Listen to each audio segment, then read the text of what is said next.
नमस्कार, सुस्वागतम। बीए द्वितीय वर्ष चतुर्थ सत्र ऐच्छिक हिंदी प्रश्न पत्र क्रमांक 7 आधुनिक हिंदी कविता के अंतर्गत हम कविवर सूर्यकांत त्रिपाठी निराला द्वारा रचित सरोज स्मृति इस कविता का अध्ययन कर रहे हैं। गत तासिकाओं में हमने इस कविता में चित्रित विभिन्न प्रसंगों के माध्यम से निराला के दुख की तथा उनके जीवन की विभिन्न अनुभूतियों पर चर्चा की है।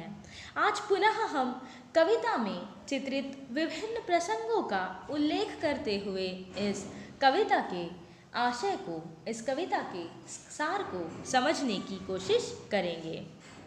अपनी एकमात्र पुत्री सरोज की मृत्यु के पश्चात कविवर निराला ने अपने दुख की अभिव्यक्ति इस कविता के माध्यम से की है।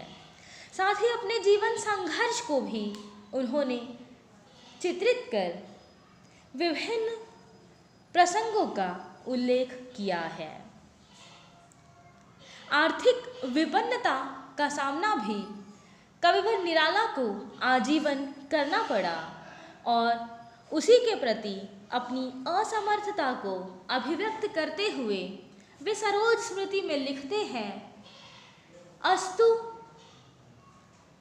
मैं उपार्जन को अक्षम कर नहीं सका पोषण उत्तम, कुछ दिन को जब तू रही साथ अपने गौरव से ही झुका माथ, पुत्री भी पिता गेह में स्थिर छोड़ने के प्रथम जीर्ण अजिर, आंसुओं सजल दृष्टि की छलक पूरी न हुई जो रही कलक, प्राणों में दबकर कहती लघु लघु उसास में भर, समझता हुआ मैं रहा देख हटती भी पथ पर दृष्टि टेक।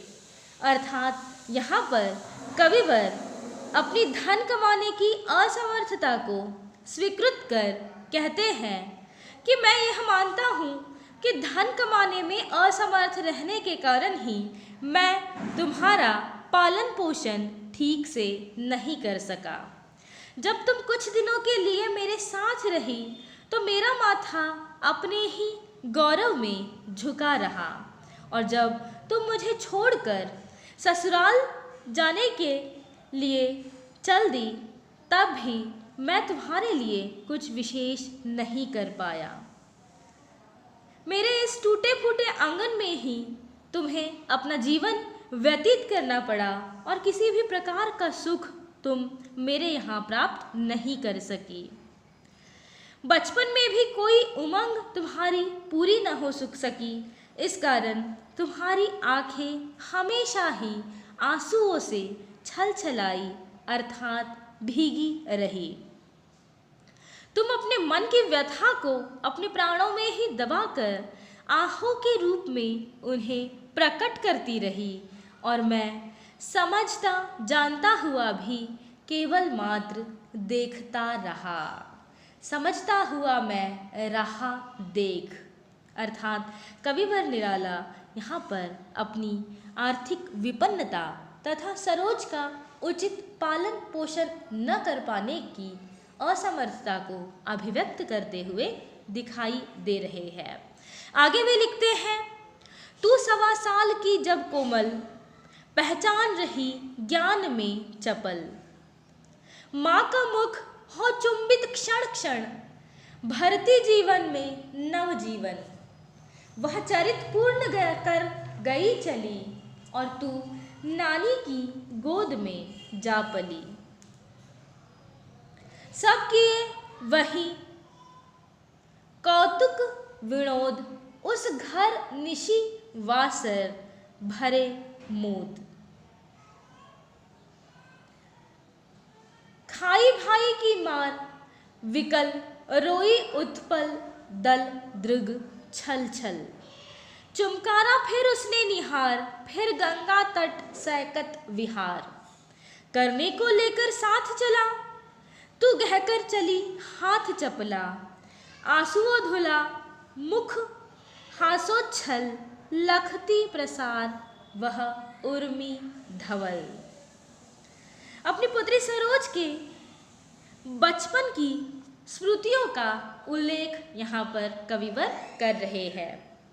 कहते हैं कि हे पुत्री, जब तू केवल 1.25 साल की कोमल नन्ही मुन्नी सुकुमार बालिका थी, तभी ये लक्षण प्रकट होने लगे थे कि तू ज्ञान में विलक्षण चंचलता लिए हुए है। अपनी माता के स्नेहिल चुंबनों को लाडली छाया में पलते हुए तू उसके जीवन में एक नई प्रसन्नता का प्रकाश बिखेर रही थी। उसके एक रस जीवन में नया जीवन विकसित हो रहा था। पर अपनी जीवन लीला के चरित्रों को पूर्ण कर तेरी माँ हमेशा के लिए इस संसार से चली गई और मातृत्व के अभाव में तू अपनी नानी की गोद में जाकर पली। अपने खेलों से रात दिन तू उस घर में आनंद का संसार लुटाती रही। सब किए वही कौतुक विनोद। कहते हुए सरोज के बचपन की स्मृतियों को यहाँ पर कविवर निराला स्मरण करते हुए दिखाई दे रहे हैं। अपने खेलों से रात दिन घर में आनंद का संसार लुटाती रही।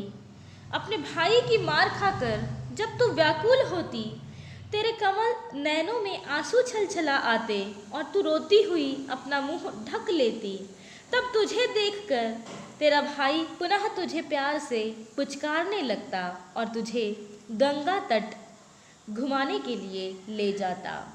तू भी उसका हाथ पकड़कर उसके साथ बिजली सी चमकती और किलकारती हुई चल देती और तेरे आंसुओं से धुले मुख पर हंसी की उज्जवल लहरों को देखकर मानो गंगा भी अपनी लहरों का प्रसार तुझी में निहारने लगती।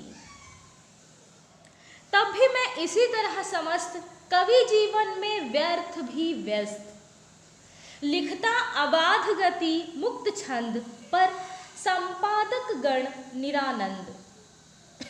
वापस कर देते पढ़ सत्वर, रो एक पंक्ति दो में उत्तर। लौटी रचना लेकर उदास, ताकता हुआ मैं दिशाकाश। बैठा प्रांतर में दीर्घ प्रहर, व्यतीत करता था गुण गुण कर। संपादक के गुण यथाभ्यास, पास ही नोचता हुआ घास। अज्ञात फेंकता इधर उधर, भाव की चढ़ी पूजा उन पर। याद है दिवस की प्रथम धूप थी पड़ी हुई तुझ पर सुरूप। खेलती हुई तू परी चपल, मैं दूर स्थित प्रवास से चल। 2 वर्ष बाद होकर उत्सुक, देखने के लिए अपने मुख। था गया हुआ बैठा बाहर, आंगन में फाटक के भीतर। मोढ़े पर ले कुंडली हाथ, अपने जीवन की दीर्घ गाथ। पढ़ लिखे हुए शुभ 2 विवाह, हंसता था मन में बड़ी चाह। खंडित कर भाग्य के अंक, देखा भविष्य के प्रति आशंक। अपने साथ अपनी पुत्री सरोज के अतीत जीवन को स्मरण करते हुए कवि निराला कह रहे हैं कि उस समय भी मैं इसी प्रकार का कवि जीवन व्यतीत कर रहा था जिस समय तू अपने ननिहाल में रह रही थी। अपनी स्वतंत्र गति से छंद और तुक से मुक्त छंदों में काव्य रचना कर छापने के लिए पत्र जब मैं संपादकों के पास भेजता तो संपादक गण मेरी रचनाओं में कोई विशेष आनंद न पाकर उसे लौटा देते। तब अपनी उन लौटकर आई रचनाओं को हाथ में थामकर आकाश और दिशाओं की ओर कुछ निराशा से ताकता हुआ काफ़ी समय यूं ही गुनगुनाहट में व्यतीत कर दिया करता था। उस समय मैं अपनी उपेक्षा करने वाले संपादकों के गुण गाता रहता। अभ्यास के कारण इधर उधर की घास नोच कर फेंका करता। इस प्रकार मेरे भावों का आरोप जैसे उस नुचे हुए तिनकों पर ही हो जाया करता था।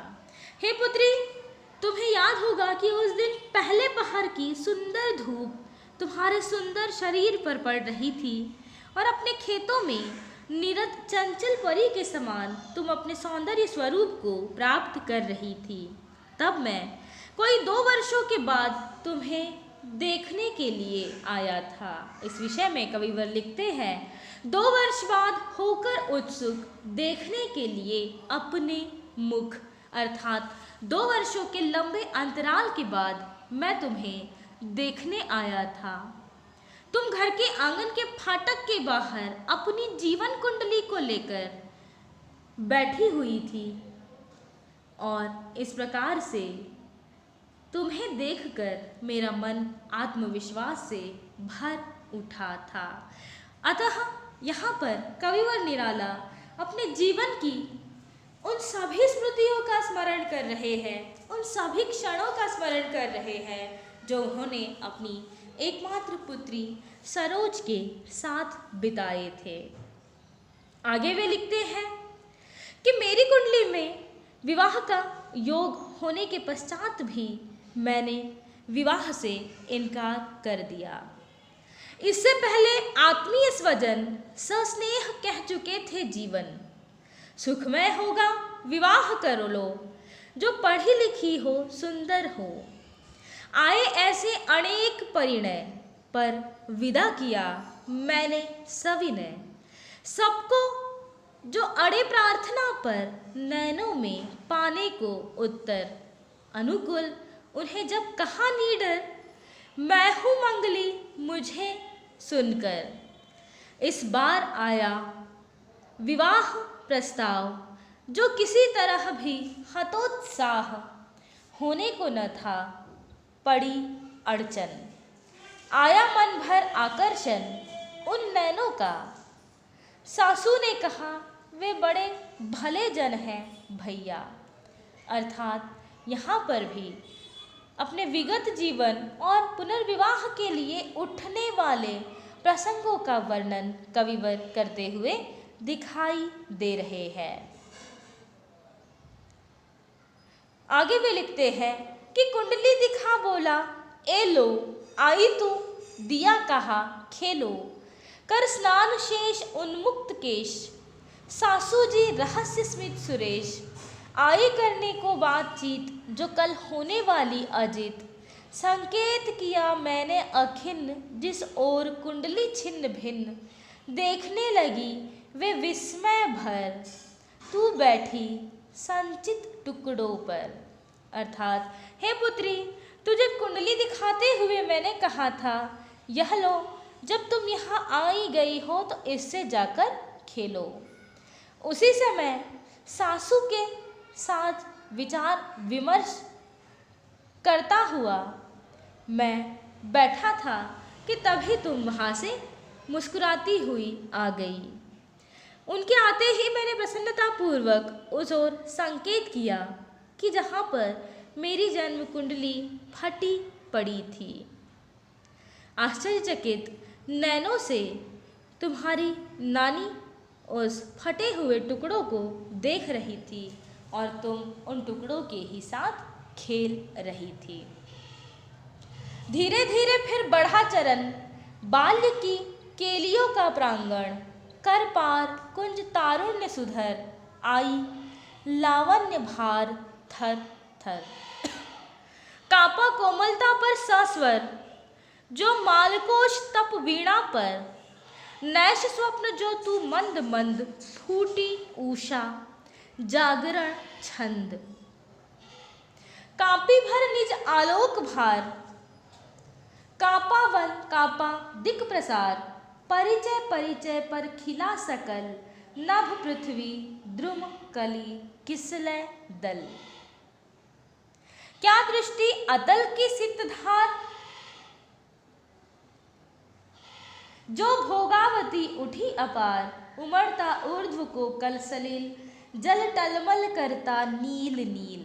पर बंधा देह के दिव्य बांध छलकता दृगों से साध साध। हे पुत्री, धीरे धीरे समय बीतता गया और तुम शैशव से निकलकर युवावस्था की ओर बढ़ने लगी। तुमने बचपन के खेलों के आंगन को पार कर लिया और अब यौवन के सुंदर कुंजों में तुम विहार करने लगी। सौंदर्य का निखार जैसे ही शरीर पर थर थर कांपने या सिहरने लगा, ऐसा लगा जैसे वीणा के झंकृत तारों पर मधुर स्वरों में मालकौश का राग प्रतिध्वनित हो उठा हो। जिस प्रकार रात के सपने धीरे धीरे समाप्त होकर उषा के जागृत राग में गूंज उठते हैं, ठीक उसी प्रकार यौवन संहार से भरकर तुम्हारे कोमल पैर भी थिरकने लगे। लगा कि जैसे वन प्रांत और दिशाएं भी तुम्हारे इस अद्भुत सौंदर्य का स्पर्श पाकर कंपित हो उठी है।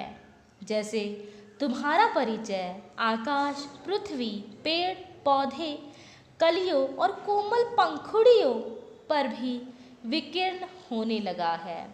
तुम्हारी दृष्टि को देखकर प्रतीत होता था कि जैसे धरती के अंतराल को चीरकर स्नेह की अनवरत धारा सहसा फूट रही हो।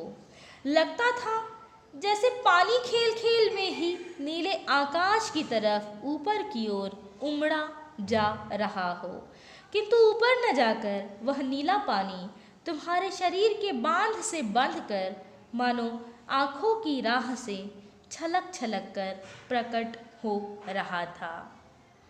सरोज की युवावस्था का चित्रण यहाँ पर कविवर करते हुए दिखाई दे रहे हैं।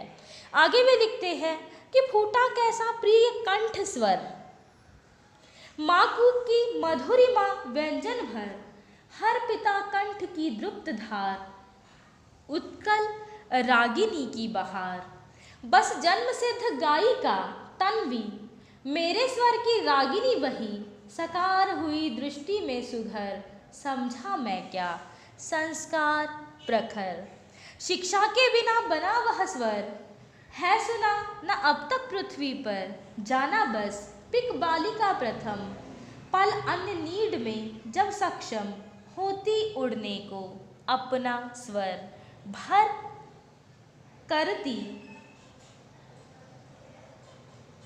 होती सुनने को अपना स्वर भर करती ध्वनित मौन प्रांतर। हे पुत्री, तेरे यौवन की ओर अग्रसर होते ही अपनी माता के समस्त माधुर्य सौंदर्य को अभिव्यक्त करने वाला तेरा कंठ का स्वर भी मधुरता से ही प्रस्फुटित होने लगा है। फूटा कैसा प्रिय कंठ स्वर, माँ की मधुरिमा व्यंजन भर। साथ ही लगता था कि मानो पिता के कंठ स्वर के वात्सल्य भाव की गौरवमयी धारा प्रवाहित होकर तेरे ही कंठ में समाकर स्थिर हो गई है, अथवा प्रतीत होता था कि जैसे मधुर रागिनी लहराती हुई समस्त स्वर भंगिमाएं तुझी में समाहित होकर रह गई हो। इस प्रकार से हाँ, मैंने यह अवश्य सुन रखा था कि बाल कोकिला पराए घोंसले में पलकर जब पहले पहल उड़ पाने में असमर्थ रहती है तो वह अपने स्वर संगीत से सारे वन प्रदेशों को गुंजित कर दिया करती है। और उसी प्रकार तुमने भी मेरे जीवन घर को मुखरित किया है। निरंतर ही तुम मेरे जीवन घर को मुखरित करती हुई दिखाई देती हो। इस प्रकार से विभिन्न प्रसंगों के आधार पर कविवर निराला अपने जीवन की उन सभी विशेष घटनाओं का उल्लेख कर रहे हैं जो सरोज के बचपन से लेकर उसके मृत्यु तक को अपने भीतर समाहित करती हुई दिखाई देती है। इस कविता में कविवर निराला का जीवन के प्रति जो सकारात्मक दृष्टिकोण चित्रित हुआ है वह भी विशेष उल्लेखनीय है। तमाम अभावों के बाद, तमाम दुखों के बाद भी जीवन के प्रति जो आशावादी दृष्टिकोण कविवर निराला ने अभिव्यक्त किया है उसे सरोज स्मृति इस कविता में स्पष्ट रूप से देखा जा सकता है। कल की तासिका में हम पुनः कुछ अन्य प्रसंगों के माध्यम से सरोज स्मृति इस कविता की चर्चा करेंगे। धन्यवाद।